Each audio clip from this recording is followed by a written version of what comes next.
कारेमि सम्मानेमि कल्याणं मङ्गलं देवयं चेयं पज्वास्सामि मथेन वन्दामि तिखुतो आयाहीनं पयाहीनं करेमि वन्दामि नमंसामि सत्कारेमि सम्मानेमि कल्याणं मङ्गलं देवयं चेयं पज्वास्सामि मथेन वन्दामि तिखुतो आयाहीनं पयाहीनं करेमि वन्दामि नमंसामि सत्कारेमि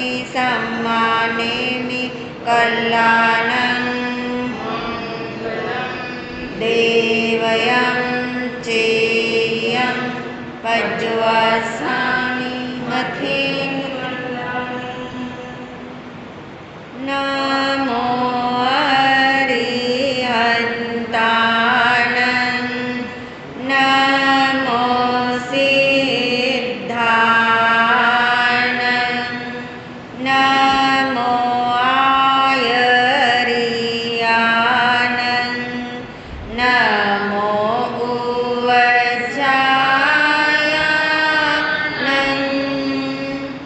नमो लोये सामुनं एसो पञ्चनमोकारो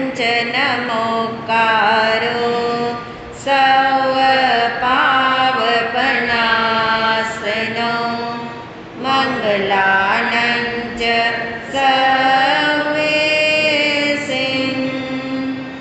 परमं हवै मङ्गलं मङ्गलानं च सर्वेसिं परमं हवै मङ्गलम्।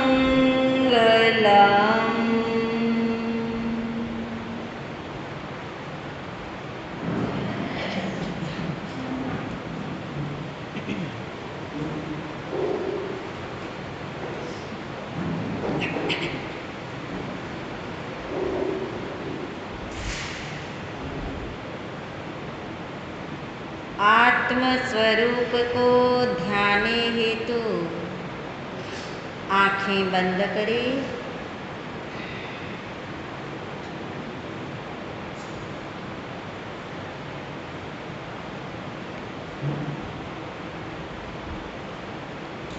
बहुत गहराई में महसूस करें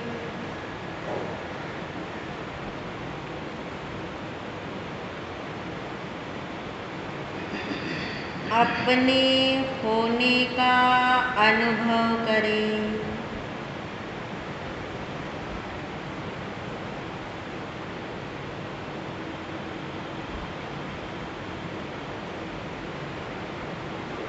निर्णय पूर्वक एहसास करें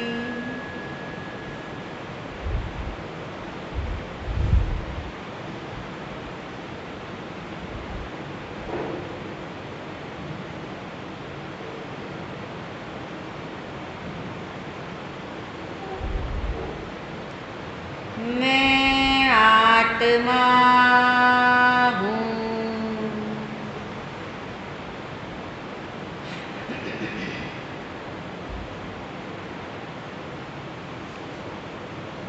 मैं आत्मा ही हूँ।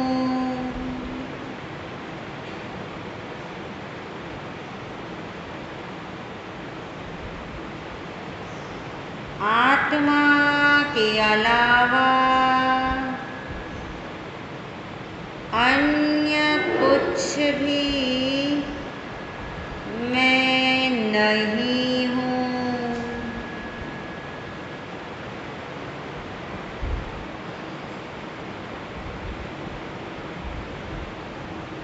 मैं शुद्ध आत्मा हूँ। मैं शुद्ध आत्मा हूँ।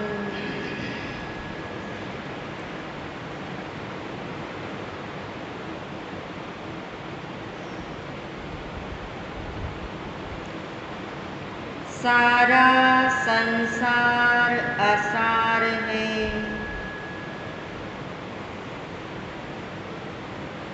संपूर्ण लोक में मैं आत्मा ही एकमात्र सार पूर्ण तत्व हूँ।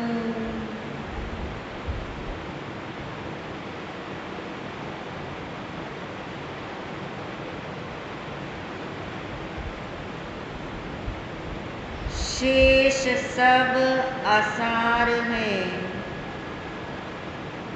आत्मा ही सार है।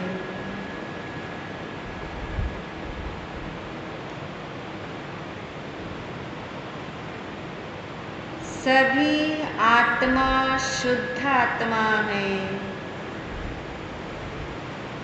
सबका स्वरूप सिद्ध भगवान जैसा ही है, मगर मेरे लिए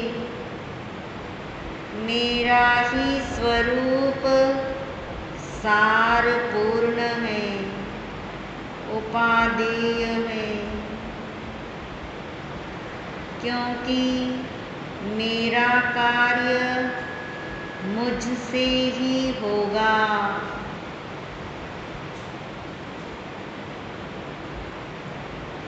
मेरा कार्य मुझ में ही होगा,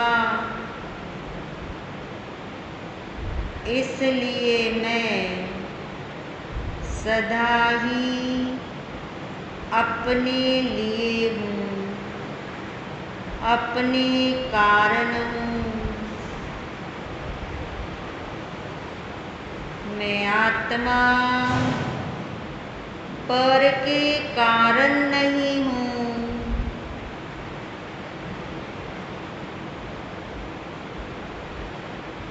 पर के बिना भी मैं रहता हूँ, इसलिए मेरा अस्तित्व मेरे लिए ही है, मेरे कारण ही है।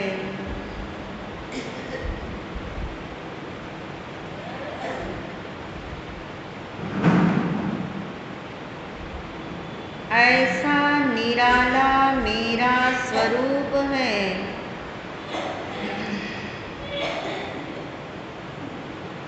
चाहे पुण्यात्मा हो, पापात्मा हो, फिर भी मैं आत्मा पुण्य से भी न्यारा, पाप से भी भिन्न हूँ।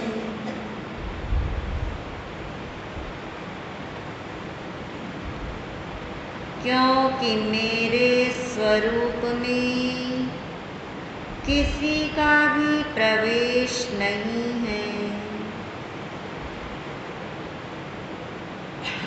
स्वरूप में तो मैं ही हूँ, मेरे अलावा अन्य कोई भी मुझ में नहीं है, मेरा नहीं है, मेरे लिए नहीं है।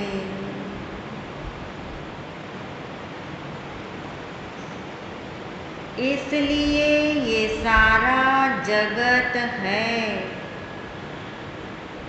मगर वो जगत मुझ में नहीं है। अनंत आत्माएं हैं, मगर एक भी आत्मा मेरे भीतर प्रविष्ट नहीं है।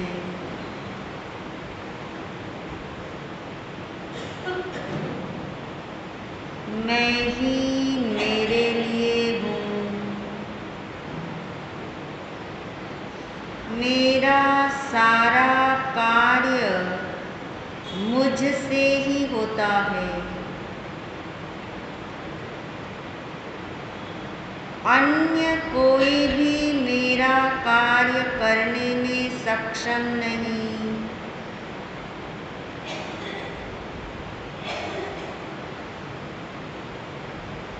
इसलिए मैं आत्मा ही परमात्मा हूँ,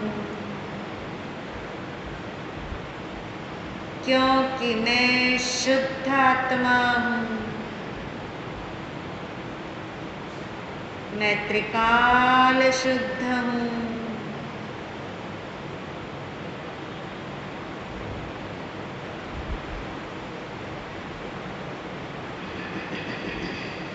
अपने आत्म स्वरूप की महिमा भासे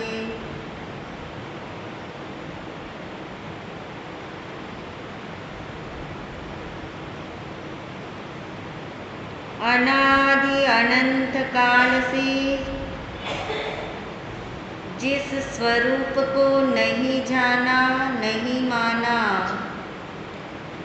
नहीं समझा, इसीलिए अनंत दुख पाया, इसीलिए अनंत कर्मों को बांधा।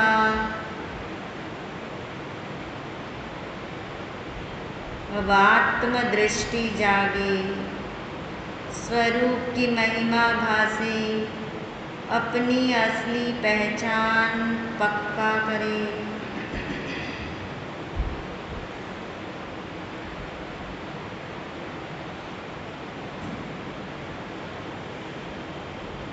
मैं शुद्ध आत्मा ही हूँ, मैं परमात्मा स्वरूप हूँ, मैं सिद्ध भगवान जैसा हूँ,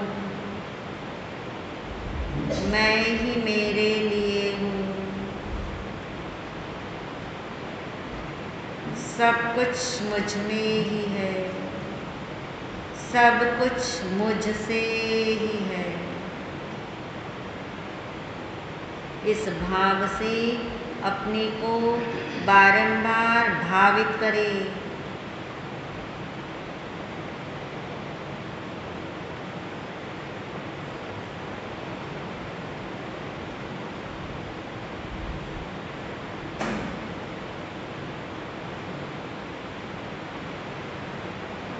जिन वाणी का है संदेश, आत्मा परमात्मा है।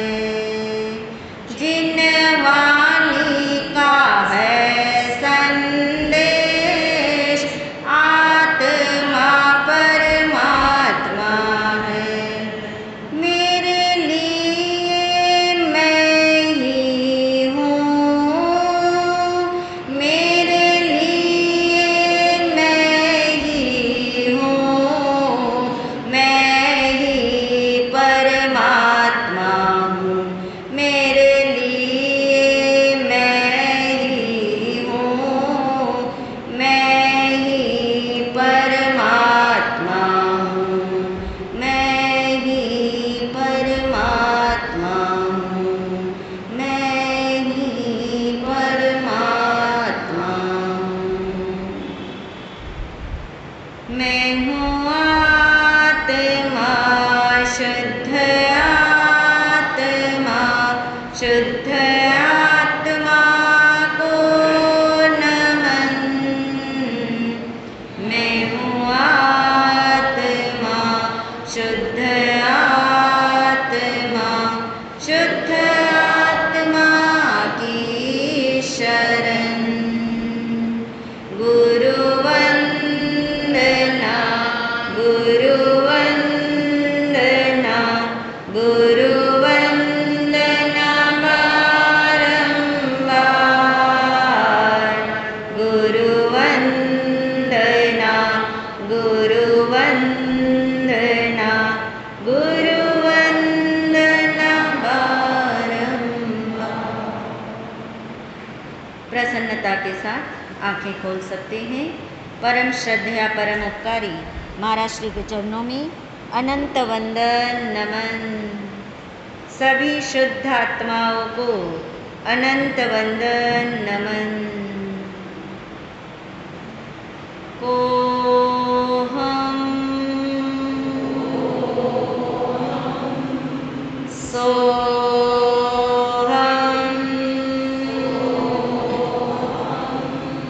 सिद्धोऽहम्।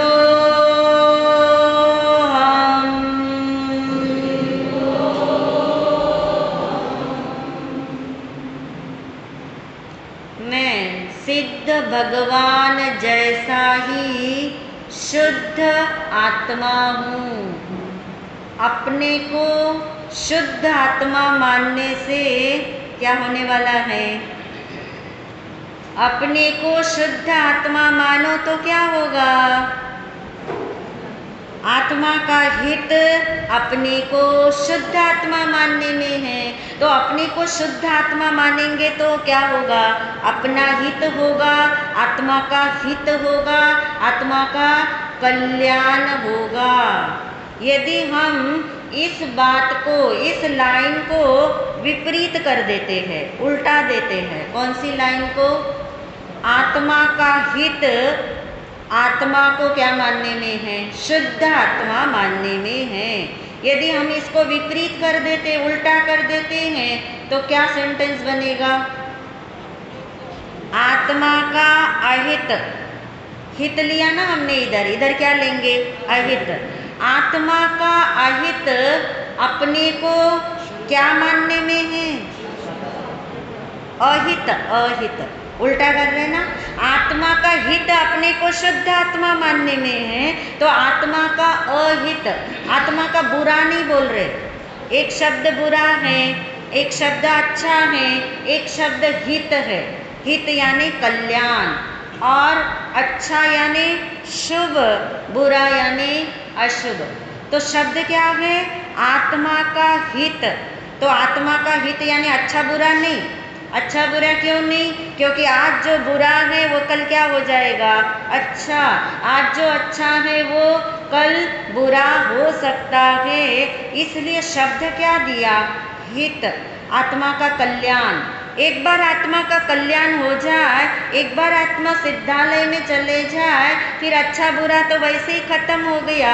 यानी आत्मा का हित होना चाहिए, शुभ और अशुभ की बात नहीं चल रही। तो फिर से लाइन बोलती हूँ, आत्मा का हित आत्मा को क्या मानने में है?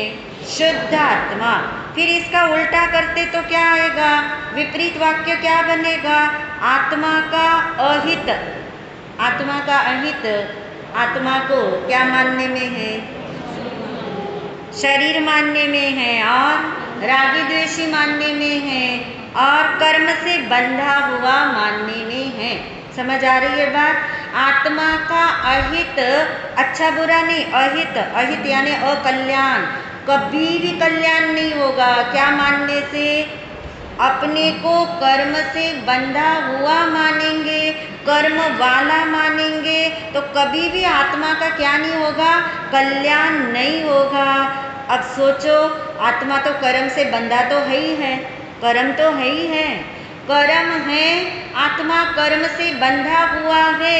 फिर भी क्या घोषणा की जा रही है? आत्मा को कर्म से बंधा हुआ नहीं कहना, नहीं कह रहे, मानना। मानना यानी दृष्टि आ गया, यानी दृष्टि में उसे नहीं लेना, मानना नहीं है, ऐसा है। कर्म है मगर कर्म कर्म में है। कर्म कहाँ नहीं है? कहाँ नहीं है कर्म? आत्मा के स्वरूप में नहीं है, आत्मा में कर्म नहीं है। तो कर्म कहाँ है फिर? आत्मा पर है। एक में है, एक पर है, दोनों का फासला समझना होगा। आत्मा में कर्म है, ऐसा है कि नहीं? नहीं, कर्म है, आत्मा भी है, कर्म भी है, कर्म का बंधन भी है, कर्म का उदय भी है, मगर ये सब कुछ आत्मा में नहीं है। कहाँ है? आत्मा पर है। दोनों में अंतर क्या है? कपड़े हैं, शरीर है। शरीर पर कपड़ा है कि शरीर में कपड़ा है? पर कपड़ा। पर से क्या रिलैक्सेशन आती है? कि शरीर के अंदर कपड़ा नहीं है। अगर शरीर के अंदर कपड़ा चला जाए तो क्या होगा? सपोज शरीर के अंदर में प्रविष्ट हो जाए कपड़ा तो फिर क्या होगा? फिर तो शरीर का रूप ही कुछ और होगा, शरीर की प्रकृति कुछ और बदल जाएगी। और ऐसे भी सोच के देख लो, शरीर पर कपड़ा है तो ये शरीर कहाँ चला जाए? कपड़े के अंदर चला जाए। होता है क्या ऐसा? होता नहीं, मगर हो जाए तो क्या होगा? बहुत ही विचित्र हो जाएगा। ऐसे मैं और पर का अंतर समझ रहे, किसके लिए समझ रहे? आत्मा में कर्म है कि आत्मा पर कर्म है? शरीर पर कपड़ा है या कपड़े में शरीर है या शरीर में कपड़ा है? जैसे अंतर समझ में आ रहा। और यदि कपड़ा बदल जाए, शरीर पे पहना हुआ कपड़ा बदल जाए, जो शरीर पर है वो शरीर पर से क्या हो गया? निकल गया, दूसरा कपड़ा आपने पहन लिया, तो शरीर तो बदला नहीं, शरीर तो क्या है? वो की वो है। जैसे मान लीजिए किसी माँ का एक छोटा बच्चा है और उसने उसको पीले रंग के कपड़े पहना करके अपने पड़ोसी के घर भेज दिया। थोड़ी देर के लिए बच्चा पड़ोसी के घर खेलने गया, कौन से रंग के कपड़े पहन के गया? पीले रंग के। बच्चा तो बच्चा है, कपड़े मलिन हो गए, गंदे हो गए किसी कारणवश, तो पड़ोसन ने क्या किया? नया ड्रेस लाई बच्चे का, और वो कपड़े का रंग कैसा है? ड्रेस का रंग अब पीला नहीं है, कैसा है? हरा है, नीला है, पीले के अतिरिक्त है। उसने वो ड्रेस उस बच्चे को पहनाया, और जब बच्चे को लौटाने का समय आया उसके घर, तो उसकी माँ की गोद में दिया। अब वो माँ उस बच्चे को लेगी कि नहीं? वो तर्क करेगी, अरे नहीं, मेरा बच्चा तो कौन सा कपड़ा पहने हुए था? मेरा बच्चा तो पीला कपड़ा पहने हुए था, मैं तो वही बच्चा लूँगी, क्योंकि ये हरे नीले कपड़े वाला मेरा बच्चा नहीं। वहाँ पे कितना हम अच्छी सुंदरता से चलते हैं, अंदर में नहीं चलते। ऐसी सुंदरता से, ऐसे तर्क से, ऐसे न्याय से, ऐसे प्रमाण से हम अंदर में नहीं चल रहे। अंदर में क्या समझ आ रहा है इस बात से? कुछ समझ आ रहा है? पॉइंट पकड़ में आ रहा है? कपड़े का और शरीर की वजह से, कि चाहे ये शरीर यानी ये आत्मा, ये आत्मा के ऊपर है ना। कौन है ऊपर? पर यानी कर्म है। जैसे शरीर पर कपड़ा, ऐसे आत्मा पर क्या है? कर्म। अभी कर्म का उदय बहुत अच्छा आ रहा है, पीले रंग का आ रहा है मान लीजिए, और फिर कर्म का उदय कैसा आ रहा है? बुरा आ रहा है, काला आ रहा है, नीला आ रहा है। फिर क्या हम कहते हैं, ये कहते हैं हम कि अब तो हम गंदा हो गए हैं, ये बहुत सारे कर्म मैंने बांधे हैं, तो ये मेरा आत्मा कैसा हो गया? मलिन हो गया है। आत्मा मलिन नहीं हुआ, ऊपर यानी बाहर में क्या आया है? आवरण आया है, वो चेंज हुआ है, उसके अंदर गड़बड़ हुई है। यानी मैं और पर का अंतर पकड़ में आना चाहिए, फिर कोई प्रॉब्लम नहीं। आत्मा भी रहे, कर्म भी रहे, शरीर भी रहे, राग द्वेष भी रहे, कषाय भी रहे, कोई हर्ज नहीं है, सब कुछ रहे, मगर क्या मेरे में है और क्या मेरे पर है, उसका फासला पता होना चाहिए। तो क्या है मेरे में? अनंत गुणों का भंडार, मैं अपने ही आत्म प्रदेशों में रहने वाला, उतना ही मेरा क्या है? स्वरूप है। मगर मेरे पर कौन है? अभी कर्म है, कर्म है, मगर कर्म मेरे में नहीं है। मैं और पर में फासला किसका लग रहा है? मैं यानी अभिन्न, अभिन्न समझ रहे? अभिन्न यानी एक, उसी में ही रहने वाला। और पर का मतलब है वो क्या होता है? भिन्न है। तो जो भिन्न है वो एक दिन भिन्न हो जाने वाला है। जो भिन्न है वो मेरे अंदर में नहीं है, जो भिन्न है वो मेरे संयोग में है, वो एक दिन बदल जाएगा। तो भगवान कहते हैं जो भिन्न है उसको दृष्टि मत दो, जो भिन्न है उसको भिन्न करने की आज्ञा नहीं दी। जो भिन्न है उसको दृष्टि मत दो, यानी क्या मत करो? दृष्टि यानी क्या है?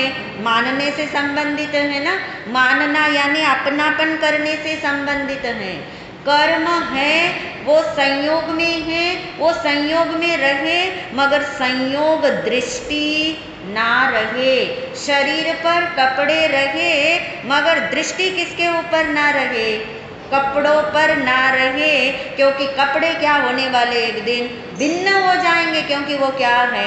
भिन्न है। मगर शरीर तो आपका जैसा है वैसे ही रहता है। ऐसे ही आत्मा क्या है?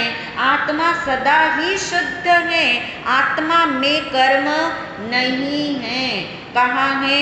पर है। इसको और समझने के लिए सूरज और बादल का उदाहरण शास्त्र में दिया जाता है। बादल है, सूरज भी है, दोनों हैं। कहाँ है? आकाश में। आकाश में, एक ही आकाश में बादल भी है, उसी आकाश में क्या है? सूरज भी है। मगर आपको ये अच्छे से पता है कि बादल सूरज में है क्या? फिर भी बादल तो है, मगर बादल कहाँ है? सूरज पर बादल है। सूरज पर बादल है, सूरज में बादल नहीं है। सूरज में बादल होते तो क्या होता? सूरज में बादल होते अंदर चले गए होते। सूरज के अंदर बादल चले गए होते तो सूरज का स्वरूप भी बदल जाता, बादल का स्वरूप भी बदल जाता। मगर बादल तो बादल ही रहते हैं, सूरज तो सूरज ही रहता है। यानी बादल के आने से सूरज नष्ट हो गया, ऐसा मानते हैं आप? नहीं। यानी बादल आया है, बादल अंदर में नहीं गया है। बादल ने सूरज के प्रकाश को भी नष्ट नहीं किया है, समाप्त नहीं किया है, क्योंकि वो कहाँ है? बाहर है। जिसे कहा आवरण, आवरण से अच्छे से समझ आ जाएगा। जो पर होता है यानी बाहर है, उसका नाम क्या है? आवरण। और आवरण जो है वो अंदर में नहीं होता, अंदर में नहीं आता, ऊपर होता है। कपड़े अंदर में नहीं गए ना शरीर के। ऐसे कई उदाहरण आप ले सकते हैं।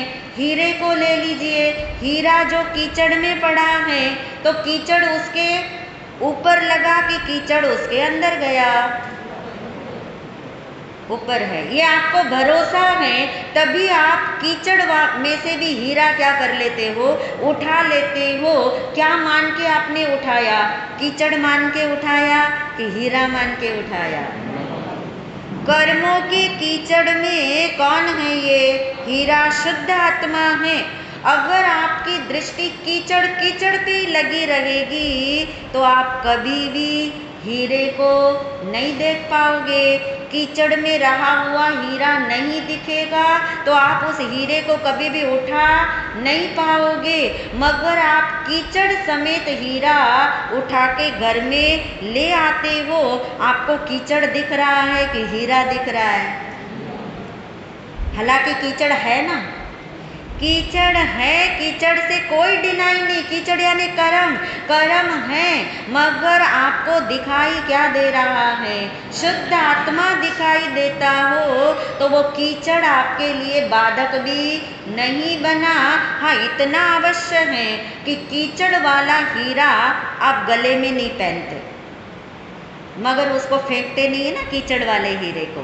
ऐसे ही ये शुद्ध आत्मा कर्म के कीचड़ में लथपथ रहा हुआ, कषाय से लिपटा रहा हुआ भले रहे, कीचड़ भी रहे, हीरा भी रहे, मगर कीचड़ कहाँ है और हीरे का क्या बिगड़ा है ये आपको पता हो तो कोई तर्क आपके भीतर में नहीं उठेगा। तो इसी तरह समझ लेना, कर्म है, कर्म नहीं है ऐसा नहीं कह रहे। कर्म है, आत्मा कर्म युक्त है, मगर कर्म कहाँ नहीं है? आत्मा में नहीं है। कहाँ है? आत्मा पर है, वो आवरण है।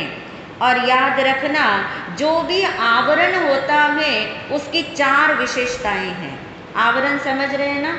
आवरण का मतलब ढका हुआ, जैसे हम जिसे कहते हैं, जो बाहर बाहर पर्दे की तरह होता है, उसका नाम क्या है? आवरण। आवरण की पहली विशेषता ये है कि आवरण अंदर में नहीं आ सकता। आ सकता है आवरण अंदर में? कोई भी उदाहरण ले लो, कपड़े शरीर का ले लो, हीरा कीचड़ का ले लो, कोई भी उदाहरण से आप चेक कर लो, आवरण सदा कहाँ रहता है? बाहर ही बाहर। जो क्यों रहता है बाहर की बाहर, उसका भी तर्क है। बाहर ही बाहर क्यों रहता है आवरण? ये आवरण अंदर क्यों नहीं आता? उसका भी लॉजिक है। बता सकते? आवरण बाहर ही रहता है क्योंकि बाहर से आया है। तो नियम क्या याद रखोगे?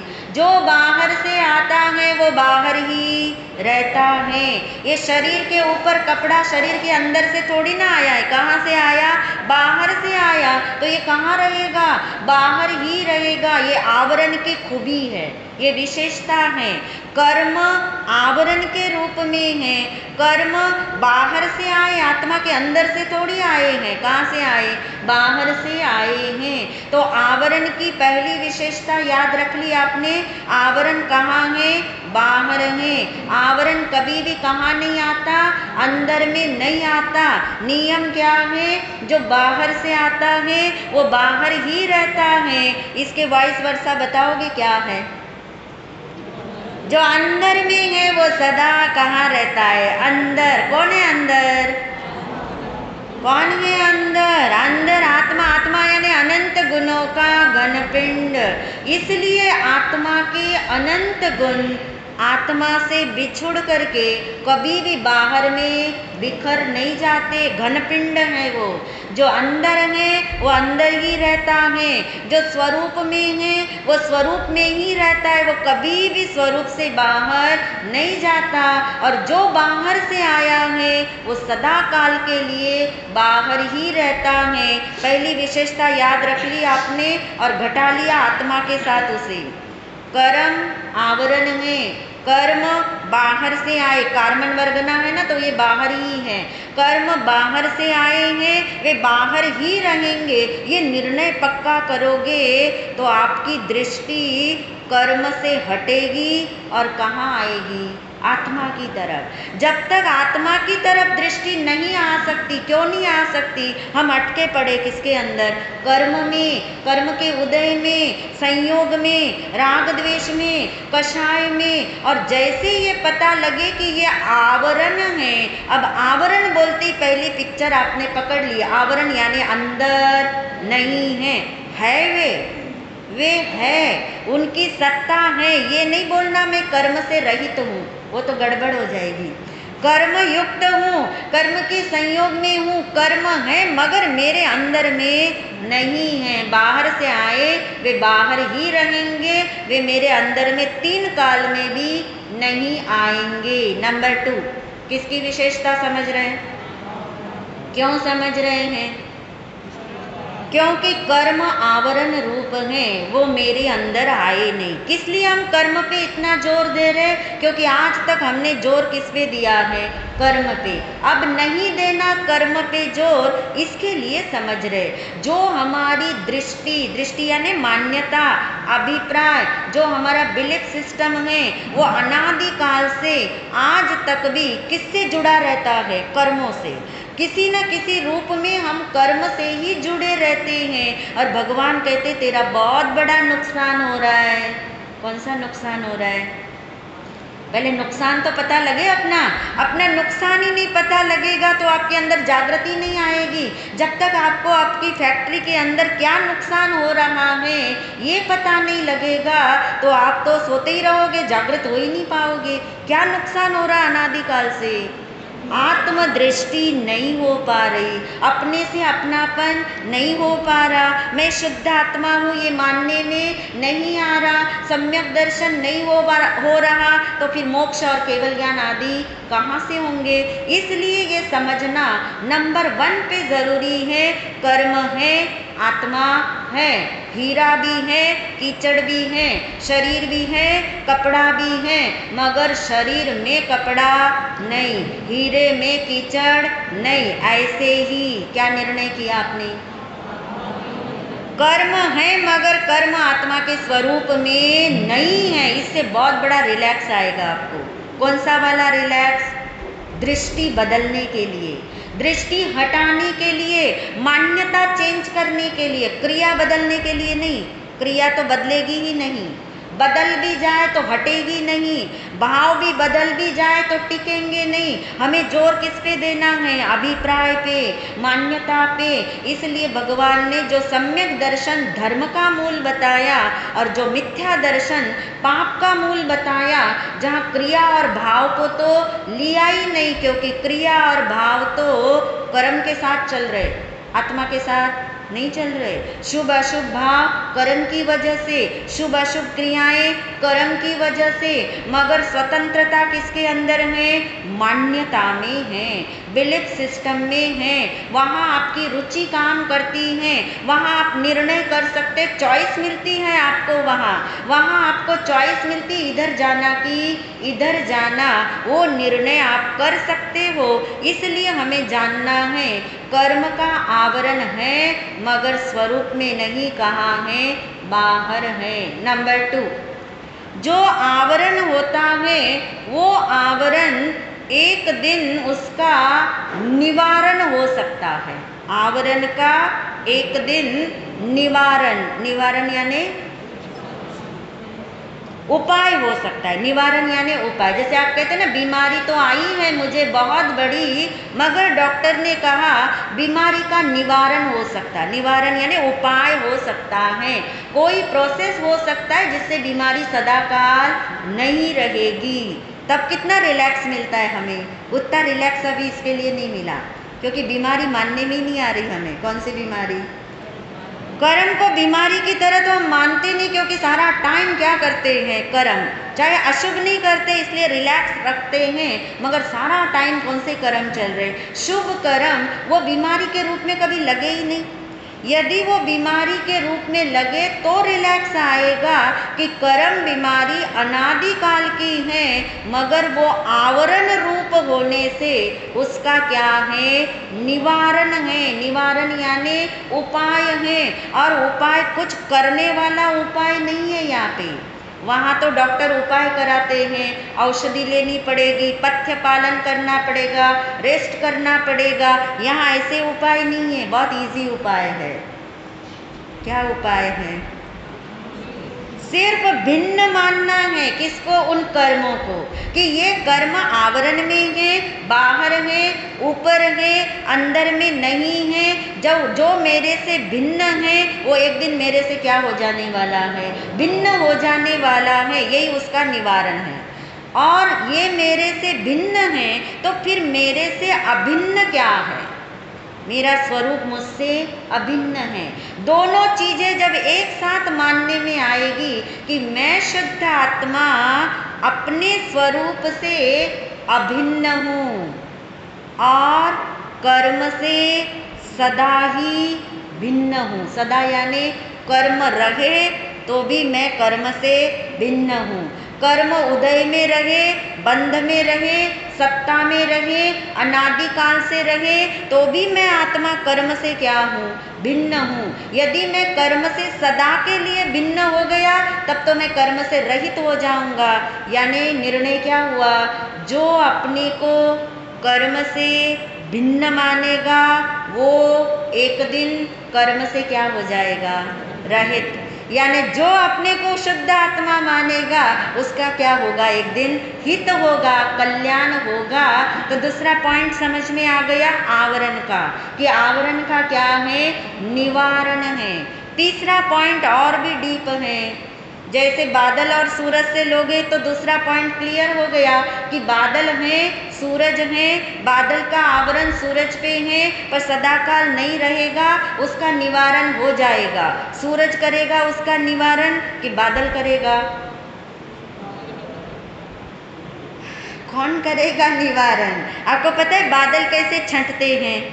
बादल कैसे छटते हैं? सूरज पुरुषार्थ करता है ना, बहुत सारा, बादल हट जा, बादल हट जा, भावना भाता है वो, बादल हट जा, बहुत उपाय करता है, डंडे उठाता, पत्थर उठाता है, बादल क्या हो जाए? हट जाए।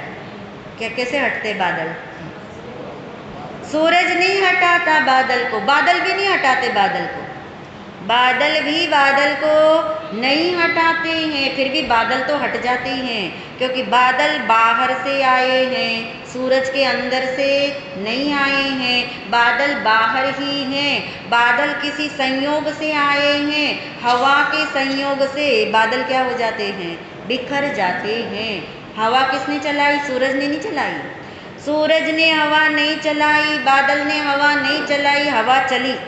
हवा चली और बादल क्या हो गए? बिखर गए। यानी उन बादलों ने सूरज को क्या किया था? फिर आवरण दिया। सिर्फ क्या दिया? आवरण दिया। आवरण दिया ने आवृत किया। आवृत किया यानी ढक दिया। पर उसके ढकने से, बादल के ढकने से सूरज का क्या बिगड़ा? क्या क्या बिगड़ा? कुछ नहीं बिगड़ा बादल का। कुछ तो बिगड़ा होगा। बादल का बिगड़ा कि सूरज का बिगड़ा? किसका बिगड़ा? सूरज पर बादल आने से बादल का बिगड़ा कि सूरज का बिगड़ा? दोनों का ही कुछ नहीं बिगड़ा। मात्र क्या है? आवरण है। और वो आवरण का निवारण होता है, क्योंकि वो आवरण, तीसरा पॉइंट है, आवरण जो है वो आवृत करता है, समाप्त नहीं करता, नष्ट नहीं करता। किसको नष्ट नहीं करता? जिसके ऊपर वो आवरण आया है। बादल आवरण के रूप में आया है किसके ऊपर? सूरज के ऊपर। तो बादल ने सूरज को नष्ट किया है क्या? नहीं। समाप्त किया है क्या? नहीं। खत्म किया है? नहीं। कितने ही घने बादल छा जाए, कभी कल्पना करो उस दिन की, कितने घने बादल छा जाए, इतना सघन अंधेरा छा जाए, तो भी आप ये नहीं कहते कि क्या हो गई है? रात हो गई है। कहते आप ये जरूर कह दोगे कि ये दिन जो है ना, ये रात जैसा लग रहा है। रात जैसा बोलते हो, रात हो गई ऐसा नहीं। क्यों नहीं बोलते? क्योंकि वो घने बादल भी, अंधेरे वाले बादल भी, अंधेरा छा गया बाहर में, फिर भी आपको ये पता लगता है कि रात नहीं हुई है, क्या है? दिन है। क्योंकि उन बादलों ने सूरज के प्रकाश को आवृत किया है, नष्ट नहीं किया, समाप्त नहीं किया। इससे हमें क्या समझ आ रहा है, इसका चिंतन आप करके लाओगे। अभी चौथी विशेषता और शेष है हमारी, तब हमें पता लगेगा कर्म के साथ जो दृष्टि बंधी है हमारी, वो दृष्टि हटाने के लिए कर्म के स्वरूप के साथ आत्म स्वरूप भी समझते जाएंगे, तो एक दिन अवश्य आएगा, सबकी आत्मदृष्टि खुलेगी। इन्हीं भावों के साथ ओम शांति।